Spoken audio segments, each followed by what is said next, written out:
I just got finished watching WWE's Bash in Berlin show from earlier on today, and what I have to say is that this is one of the best shows they've done all year. I was going into this a little bit angry. I was expecting to have more than 5 matches on the card. Poor expectation given it's a Triple H pay-per-view. However, at the same time, I was like, you know what? Maybe they can redeem it. Maybe they can make it so that every match delivers so that that doesn't become a problem. And that is exactly what happened. I have a couple notes here on my phone that I'm going to be looking back at so I can help you more accurately describe each match, but I'll mainly just be doing this ad lib because each match had enough moments that I can do that without having to write a bazillion notes down. We opened up the show with Cody Rhodes versus Kevin Owens for the undisputed WWE Championship. I went into this expecting a Kevin Owens turn. It didn't end up happening, which was a bit of a surprise, but at the same time, I saw a couple people arguing that they need baby faces on SmackDown, which is a good point. But nonetheless, a great match with a bit of an odd finish, but nonetheless very good. I ended up giving this 4.25 stars. I I looked on Twitter before I made this to see, what are other people saying about the show? A lot of people were giving these matches somewhere in the threes. I thought this was incredibly good. This might be my favorite one of the year. But nonetheless, this is a 4.25 star match to me because they have a lot of high-paced action, and the reason Kevin doesn't do his, high power moves is a valid one. Cody is like his best friend other than Randy right now. So why would he want to give him that apron powerbomb for, just an arbitrary title? And they shook hands after. They seemed to be fine with each other. You could end up doing a turn on later this week on SmackDown or maybe on Raw if you put him there. But even still, very fun, very entertaining. As I said, the finish is a little bit kind of out of nowhere because Cody gets his knees up while Kevin does his swanton, picks him up, crossroads, 1, 2, 3. But all the while, a very entertaining match with a lot of big power moves and good all around. I basically just said the exact same thing for 2 minutes straight without changing anything I was saying. I love ad-libbing things sometimes. Then we went on to the Women's Tag Team Championships. A lot of people were saying, oh, it's a Women's Tag Team title match. It's not going to be very good. And I was bouncing around what I wanted to give this match as a whole. I ended up giving it 3.75 stars. It was very entertaining to me. It's not the worst match on the show. There is one a little later on that's but it is pretty entertaining to see. The finish is very good, a big upgrade from Cody and Kevin, where they have this new tag team finisher, Jade and Bianca, who end up winning the tag team titles, where Bianca hits a DDT and then kicks her opponent while Jade has them in like a jaded position, or Beth Phoenix's move, I'm forgetting, the Glam Slam, has that move set up, and then she flings her back into a German suplex for the finish. And that's exactly what happens here to Alba Filer. Fire? There we go. Fire. Or Isla Dawn, whichever one of them. And then it ends up leading to new women's tag team champions. But even then, this was a pretty basic, late 90s match where there are two tag teams. The bad guy tag team beats up one of the members in the good guy tag team. Then the good guy tag team other member comes in, runs wild, and they end up winning the match. But it is still a good match here and there. Like, you see very fun spots. You see a bit of high flying action, which is a bit of a surprise considering who's on the other side. You have some kind of high risk spots. Jade looked great for this. She's improved a lot since when she lost the tag team titles at Clash at the Castle. And I do think this was a good showing, but hopefully we can get Jade and Bianca out of the tag team division sooner than later to A, set in motion their inevitable feud, and B, let other women's tag teams have the titles. Because yes, Al and Isla were champions, but how many times do they defend or really care about those belts? Just being honest. Then we move on to the match of the night by a mile. CM Punk versus Drew McIntyre in a four-corner strap match. I rated this 5 stars. Incredible. I love both of these guys. I'm a big CM Punk fan. I have a CM Punk jacket. I have a CM Punk shirt. I have a CM Punk figure. I have 2 CM Punk figures. I have a lot of CM Punk merchandise. And at the same time, I'm part Scottish. I love Drew McIntyre. I have a Drew McIntyre shirt. I have Drew McIntyre figures. They're over in the other room right now. But still, and this match is really good. You might say, oh, it's a little slow near the end. But even then, I didn't see anybody making complaints about this because of how good it is. You start off with them just beating the crap out of each other for a while. Punk hits a GTS very early on to set the tone. He ends up going through a table. Drew gets thrown into a chair. Everybody gets beat up this way south of heaven. And finally, Punk ends up getting the win, hitting all four of those corners. And between each corner hit, he hits a GTS to McIntyre. So right before he starts his sequence, got him up, boom, GTS. Goes to hit the first corner. I think he gets the second corner before he hits his next GTS. But nonetheless, hits the second corner. I want to beat him up more. Pick him up, GTS. Go to the third corner. Do I want to hit the fourth corner yet? I'm going to take the bracelet. Haha, GTS.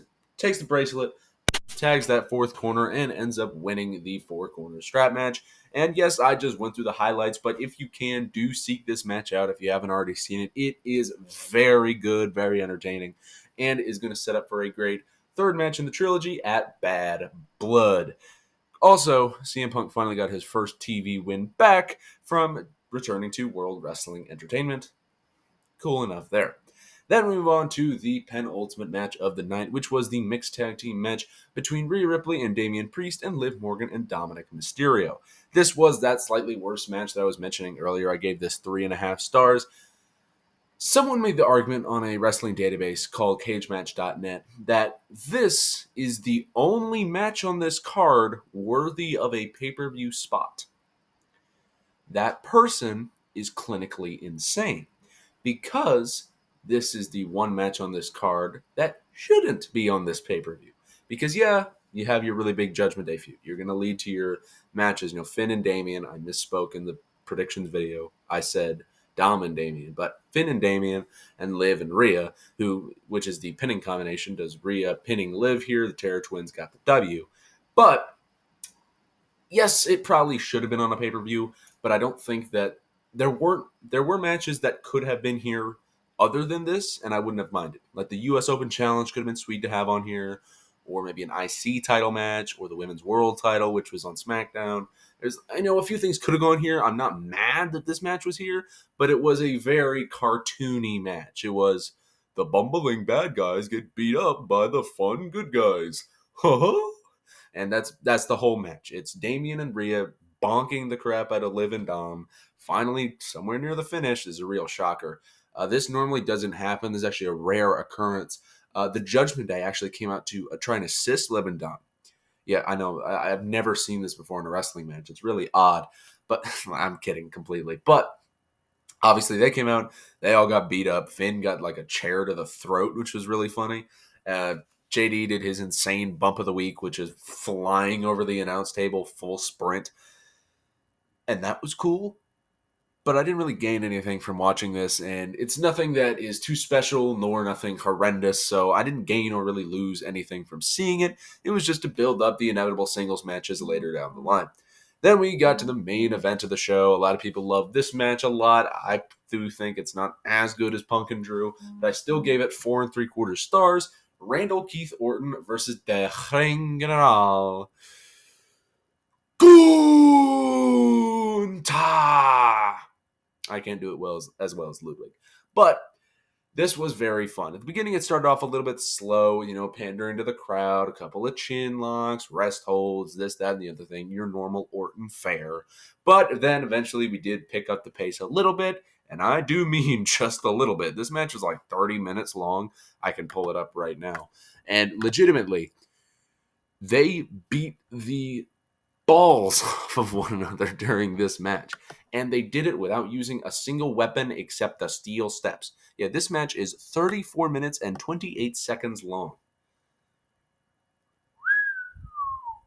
Like, goodness gracious. But let me explain a little bit further. I'm going to read one of the comments that is on this page right here. I don't exactly agree with it, but I do think this is relatively accurate.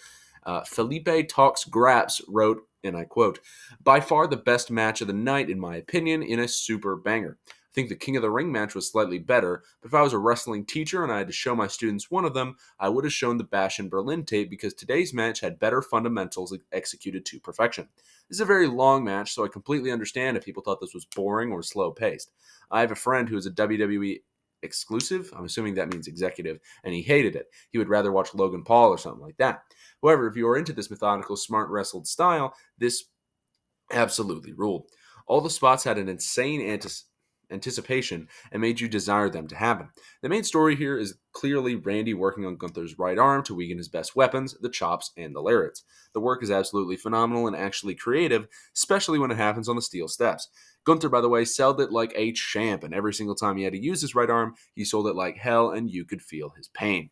Now, there is a little bit more to that, but that is a good synopsis of this whole match as a whole. Randy really works over Gunther's very bruised shoulder as well. His shoulder ends up with like red and purple all over it by the end. However, he does his little like backdrop onto the table on from the top of steps onto onto the actual table. I said onto a lot there. On to the next sentence. And he really worked over that shoulder a lot. Meanwhile, Gunther was trying to finish off his moves, the power bomb, the lariats, the chops, but he couldn't do them as effectively because of that shoulder injury. So at one point, he was going for the power bomb. He's like, I'm going to get him. I can't do it. And then he got hit with the RKO. There were like 3 or 4 RKOs in this match. It was very entertaining, but eventually, in the end, Gunther ended up submitting Randy by referee's decision, but it is a submission by referee's decision with a sleeper hold. Nonetheless, very entertaining, a very technically well done match at the beginning. They do some like Greco-Roman, slipping, sliding all the way around the ring stuff, which is pretty cool to see from Gunther and Randy. So, in synopsis, second time I've used that word today, banger. Post-production me, make sure to put a picture of Sheamus right here for the sake of making that joke funnier. Got it? Cool. Anyways, that was my opinion on Bash in Berlin. Do you agree? Do you disagree? Let me know down in them comments down below. Make sure you have a good day, good evening, good night, good morning, good dawn, good dusk, good whatever. Make sure you watch any former or future episodes on this channel. And goodbye.